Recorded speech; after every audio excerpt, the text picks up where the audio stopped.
So there are 8 issues to consider before choosing a business partner. And this has come partly from my own experience. I've run our own business now for about 15 years, but I'm also on the board of 4 other companies, and I'm the chairman of a microfinance bank. And in each of these, I've been involved in choosing partners and basically uh, recognizing and finding out, right, how to flow. The first thing that we need to consider before choosing a business partner is, let's make sure we find a partner that can bring skills and experience to the business. The word partner itself means two people are bringing their respective strengths into a venture. So you must check clearly that this partner that you are considering is bringing into this business either skills that you don't have or some experience that you don't have that is relevant to the person, to the business. Remember, I mentioned that point a while ago. No single person is a master of all things in business. So what you lack, right? Whether it's sales you lack, or execution, or communication, right? Whatever it is that you lack, that somebody has. But in this case, you are looking first at does a person have some skills or some experience that I don't have or we don't have already in this business that will be value add to the business. The second thing to consider in picking a partner is, please find a partner that shares your values, your entrepreneurial spirit, and your vision. Of all the things to look out for in a partner, I dare say this is probably the most important. That partner must be somebody that shares your values, your entrepreneurial spirit, and your vision. Because in business, you need to communicate severally with your partner over several things. You need to come to several decisions, set goals, and drive the business forward. If your partner is someone that is reluctant or that is combative or unable to consider your viewpoint, who feels he or she has to have the way all the time, right? It will be hard to be successful in that business. And another key value that I think is critical based on my faith here is, make sure it's someone that you agree with spiritually, right? Whose values basically are values that are in line with yours. That's this particularly, like I said, is one of the most important things to look out for, and is a major strength for the business that I'm in. My principal partner is Pastor Alex Oku, and we've come a long way. But one of the key things that has held us together and continue to sustain the business is that we share similar values, and our entrepreneurial spirit and our vision, both as individuals and for the business, are similar. Third thing to look out for is, look out for a partner without a lot of personal baggage.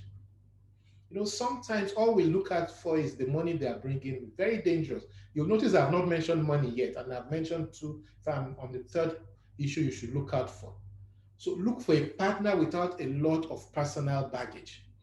If your partner has serious challenges in his or her personal life, it is likely to carry into the business.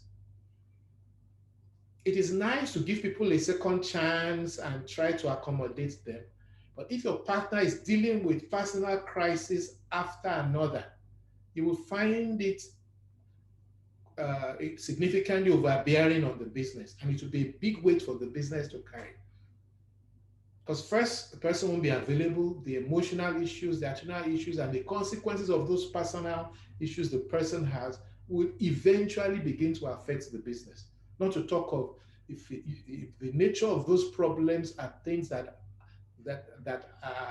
actually conflict with the brand of the business you are trying to build, that itself could completely ruin the organization. Number four thing out of the 8 issues to look out for in picking a business partner is, find a partner that can offer resources and credibility to your business. So the financial is number 4, not number 1. So it's important because money is key also in that generating cash flow for a business.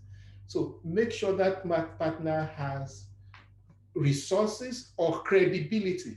The person has some public standing and respect, that the name of that business, that person associated with your business on its own would attract business. In fact, a lot of people, which is why we need to develop ourselves as personal brands, right? People will be inviting you to come on their board, just to sit on their board without you paying anything, because they've recognized that your capabilities and your credibility itself is currency out there.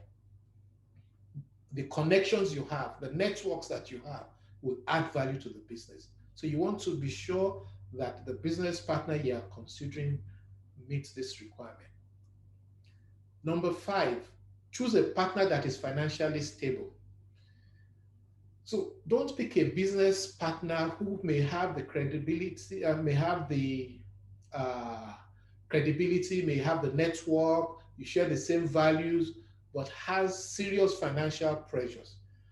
Because someone in the middle of a financial crisis would consistently demand financial support from the business.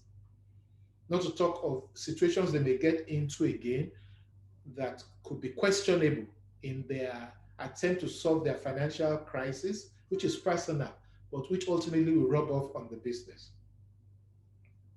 6, choose a partner that practices good personal and business ethics.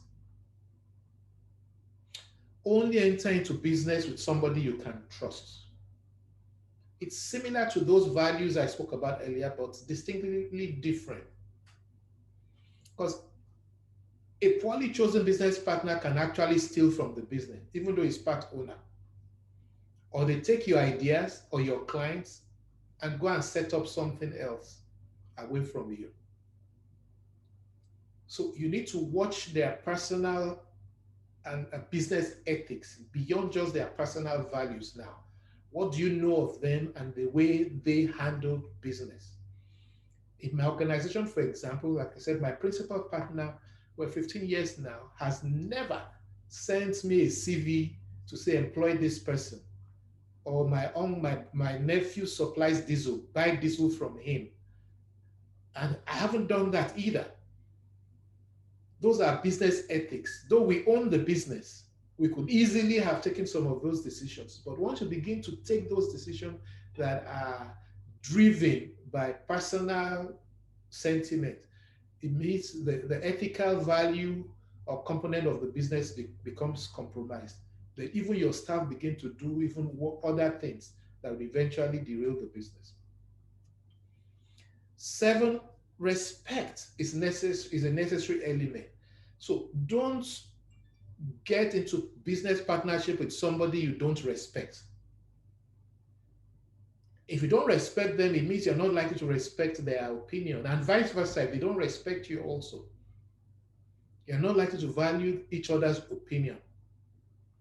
At least respect on the professional level must be there for you to be involved together in business. And lastly, and this is where a lot of people miss it, you must plan ahead just in case that business needs to break up. There must be a legal, formal documentation that guides that partnership. Many people start businesses with their wife, their husband, their parent, their children, with their brother, their sister, with their childhood friends, with their best friends. And that business ends up not only breaking both of them up, the business itself breaks up because they took that trust quotient to an unreasonable end. Business is business. You've heard that saying before. It's distinct from our personal relationships. So once you're going into partnership, get a lawyer to help you draw up a proper partnership agreement that will state how both of you would part ways should you need to part ways. It will also contain what each person is bringing into the business that eventually crystallizes into your shareholding in the business. It will show the extent of your liabilities and responsibilities. So should there need to be a breakup, all of that will have already been predetermined in that document. So these are the 8 points, really. If you follow them carefully. Now, it does not mean that every partner will meet all 8. It's possible that one or two may not be um, may not be significantly uh, critical or credible. But if you don't have all of these 8, I would rather suggest you explore collaboration rather than partnership. A collaboration is where collaborate. It's also a legal form of relationship, but it's not as strong as a partnership. A collaboration is where somebody has something that you need to add value to your business or to enable you do your business, and you also have something that the other person needs. So you are collaborating, and neither of you has any share or interest in each other's business. That is collaboration. I say with strong conviction that for it to be a partnership, all of these 8 should be there.